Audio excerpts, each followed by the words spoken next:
আসসালামু আলাইকুম my YouTube family, কেমন আছো তোমরা সবাই? আশা করছি ভালো আছো। সবাইকে জানাই শুভ নববর্ষ। এই যে দেখতে পাচ্ছ সকালের চাটার কী অবস্থা। আজকে আমি আমার ব্লগটা শুরু করেছিলাম সকাল থেকে, ভাবলাম আজকে তোমাদের সাথে আমার একটু রান্নাঘরের কিছু রান্নার ভিডিও শেয়ার করি। তো সেটা যেরকম ভাবনা চিন্তা সেরকমই কাজ। আর এই যে দেখো চাটা কীরকম অবস্থা হয়েছিল, একদম ফ্যাকাশে। আসলে ব্যাপারটা হয়েছিল, আমার ছেলে আগের দিন যে ওর বাবা গুঁড়ো দুধটা এনেছিল সেটাকে হারিয়ে ফেলেছিল, আর তার ফলে তারপরের দিন যে চাটা হয়েছিল সেটা ঠিক এরকম দেখতে হয়েছিল। বাট ওরকম চা কি আর খাওয়া যায়? শেষমেশ ফ্রিজে যে ফ্রেশ ক্রিমটা ছিল সেটা দিয়ে ওই চাটাকে এরকম একটু চকচকে করে নিলাম। তবুও একটু খেতে ভালো লেগেছিলো, নাহলে ওরকম ফ্যাকাশে চা খেতে কার ভালো লাগে বলো? তো বাচ্চারা থাকলে বাড়িতে এরকম দুষ্টুমি করতেই থাকে, এখানের জিনিস ওখানে, ওখানের জিনিস ওখানে, এরকম ফেলতেই থাকে। আমাদের রান্নাঘরে তো একটা জানলা আছে, তোমরা লক্ষ্য করেছো কি না জানি না ভিডিওতে। তো আমার বাচ্চাটা একদিন এরকম করেছিল যে আমার শাশুড়ির যে ইনসুলিন ইঞ্জেকশন দেয়, ওনার তো ডায়াবেটিস আছে, তো ওই ইনসুলিনটাকে ও আমার কী করেছিল, ছেলেটা জানালা দিয়ে বাইরে ছুঁড়ে ফেলে দিয়েছিল। আর সে কী অবস্থা, ওষুধ খুঁজে খুঁজে খুঁজে খুঁজে হয়রান। তারপর দেখি ওরকম বাইরে পড়ে আছে, জানালা দিয়ে দেখতে পেলাম। তো যাই হোক, বাচ্চারা থাকলে ওরকম দুষ্টুমি করবে।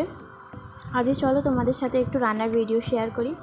আজকে দুপুরে রান্না করেছিলাম আমি, এই যে দেখতে পাচ্ছ কাতলা মাছ, আর করেছিলাম ডাঁটা আলুর ঝোল আর কাতলা মাছের আর মাছের মাথাগুলো দিয়ে আলাদা করে একটা পেঁয়াজ দিয়ে তরকারি করেছিলাম। পেঁয়াজের ঝাল, অনেকজন বলে মাছের কালিয়া টালিয়া, এরকম অনেকজন অনেক কিছু বলে, বাট যা হোক আমার একটা করেছিলাম। তো চলো আজকে তোমাদের সাথে সেটাই শেয়ার করব, আর তার সাথে করব অনেক গল্প।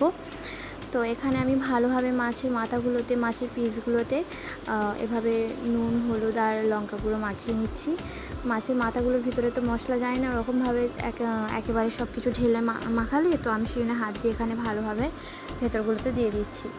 আর এখানে আমি একটা হাঁড়িতে নিয়েছি পেঁয়াজ, এখানে রান্না করব আমি ডাঁটা আলুর ঝোল, আর ওদিকে সাইডে কড়াতে নিয়েছি, ওখানেও পেঁয়াজ নিয়েছি, ওখানে করব মাছের ঝালটা, ওখানেই করব। তো যাই হোক, তোমরা কি বলো জানি না, অনেকজন অনেক রকম বলে। তোমরা এই রেসিপিটাকে কি বলো আমাকে কমেন্ট বক্সে অবশ্যই জানাবে। এই কদিন বৈশাখ মাস পড়তে না পড়তেই হঠাৎ করে সন্ধ্যের দিকে, রাতের দিকে এরকম কালবৈশাখী ঝড় আচমকায় চলে আসছে, তাই না? তোমাদের ওদিকে কি হচ্ছে? আমাদের এখানে তো গতকালকেও রাত্রেবেলাও খুব প্রচণ্ড ঝড় উঠেছিল। মানে চারিদিকে এত হাওয়া, এত ধুলোবালি, বাড়িতে সব জায়গায় ধুলোবালি ভর্তি হয়ে গেছিলো। সে এক পরিষ্কার করতে করতে হ্যাপা, মানে কি বলবো, ছোটোখাটো দুর্যোগ হোক বা যাই হোক, মেয়েদের কাজটা বেড়েই যায় আর কি। আমাদের আর কোথাও শান্তি নেই, সে ঝড় হোক বা বৃষ্টি হোক। তো এখানে আমি রান্না চাপিয়ে দিয়েছি, তোমরা দেখতেই পাচ্ছ। এদিকে আমি আগে ডাঁটা আলুর ঝোলটা করে নেবো, তারপর ওদিকে ততক্ষণ অনেকটা পেঁয়াজটা ততক্ষণ নরম হবে, তাই ওদিকে গ্যাসটাও আমি চালু করে দিয়েছি। তোমরা কে কে মাছ খেতে ভালোবাসো কমেন্টে নিশ্চয়ই জানাবে। আর আমার সব থেকে ভালো লাগে হচ্ছে চিংড়ি মাছ, কচু দিয়ে চিংড়ি দিয়ে খেতে আমার খুব অসাধারণ দারুণ লাগে, আমার খুব মজা লাগে খেতে। আর এই কাতলা মাছটাও খেতে আমার খুব মজা লাগে, কিন্তু কচু চিংড়ির কাছে আর কিচ্ছু নেই, ওটা হলেই ব্যাস আমার এক বাসন ভাত শেষ। আমি ওটা খেতে খুব খুব খুব পছন্দ করি। তোমরাও কোন মাছটা খেতে ভালোবাসো এবং মাছের কোন পদবি খেতে ভালোবাসো নিশ্চয়ই কমেন্ট বক্সে লিখবে।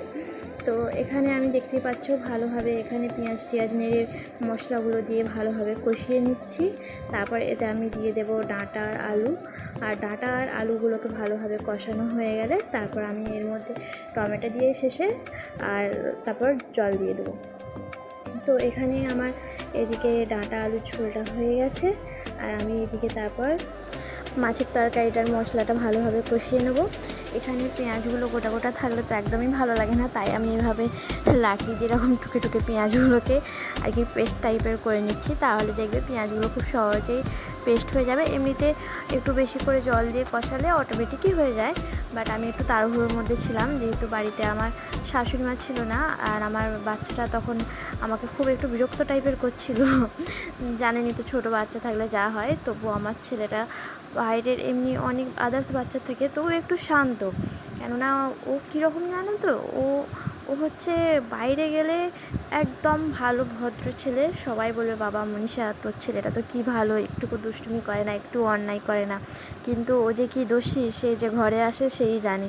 মানে একটুতেই ওর হাত চলে, একটু রাগ হলেই একদম উল্টে পড়ে যাবে, মানে কোথাও লাগলো না লাগলো দেখার নেই, এরকম ছেলে আমার।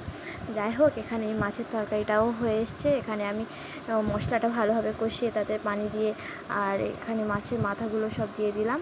আর এই তরকারিটাও বেশ এখানে আমি আস্তে করে চুলোতে বসিয়ে দেবো, আর এটাও হতে থাকবে। এটা মোটামুটি 10 মিনিটের মতো রাখলেই হয়ে যাবে। তো এই ছিল আমার আজকে দুপুরের রান্নাবাড়া। তোমাদের আজকে দুপুরে কি হলো লাঞ্চে রেসিপি তোমরাও নিশ্চয়ই জানিও। আর আমার চ্যানেলটিকে যারা এখনও সাবস্ক্রাইব করনি তারা প্লিজ সাবস্ক্রাইব করে দেবে, আর লাইক আর বেল আইকনটা নিশ্চয়ই প্রেস করে দেবে। তো এখানে দেখতে পাচ্ছ আমার রান্নাগুলো কমপ্লিট হয়ে গেছে। আসলে রান্নাঘরে এই প্রথমবার আমি ক্লিপ নিলাম, তো ক্যামেরাটা কীভাবে রাখবো না রাখবো ঠিক সেট করতে পারছিলাম না। তো যাই হোক, আমি এই ব্লগটা কমপ্লিট করতে পেরেছি, আলহামদুলিল্লাহ।